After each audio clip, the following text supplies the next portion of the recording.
नागपूरमधून एक धक्कादायक घटना समोर आली आहे। किरकोळ वादातून दोन गटांमध्ये हिंसक झटापट झाल्याची माहिती मिळते। माहितीनुसार बडकस चौक परिसरात एका वाहनाचा दुसऱ्या वाहनाला स्पर्श झाल्यानंतर आणि सतत हॉर्न वाजवल्यामुळे वाद पेटलाय। पाहता पाहता हा वाद इतका वाढला की दोन्ही गट आमने सामने आले आणि एकमेकांवर काठ्यांनी हल्ला करण्यात आला।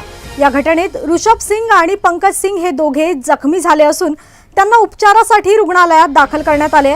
हल्लेखोरांपैकी जुगनू नावाच्या एका संशयिताची ओळख पटली असून तो आपल्या साथीदारांसह घटनास्थळी आला होता अशी माहिती समोर येते आहे। या प्रकरणी केळीबाग पोलीस ठाण्यात गुन्हा दाखल करण्यात आला असून पोलीस अधिक तपास करत आहेत। घटनेनंतर परिसरात तणावपूर्ण शांतता असून मोठा पोलीस बंदोबस्त तैनात करण्यात आलाय। सध्या या घटनेमुळे नागपूरमध्ये कायदा सुव्यवस्थेचा प्रश्न पुन्हा एकदा ऐरणीवर आलाय। याच्यामध्ये सदरची घटना कोतवाली पोलीस स्टेशन अंतर्गत बडकस चौक या ठिकाणी घडलेली आहे आणि सदरची घटना सायंकाळी 7:30च्या दरम्यान वाहनाचा ब्रेक लावण्यावरून आणि वाहनाला गाडी समोर लावण्यावरून हा वाद दोन युवकांमध्ये घडला प्राथमिकरित्या। त्यानंतर सदर युवकांनी जे कंप्लेंट आहे त्यांना त्यांच्या भावास मारहाणीस सुरुवात केली। त्याचबरोबर त्याचे त्या ठिकाणी असलेले साथीदार सुद्धा इतर त्या ठिकाणी येऊन त्यांना मारहाण करण्यात आलेली आहे। सदर जे आरोपी आहेत सध्या फरार आहेत। काही आरोपींची नावं निष्पन्न झालेली आहेत।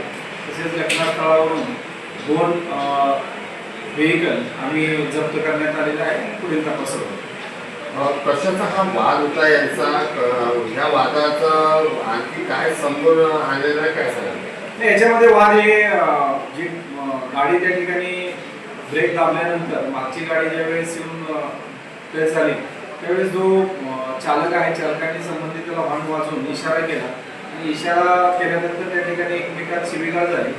त्या ठिकाणी नंतर ते वाद वाढत मारहाणीत वाद वाढत गेला।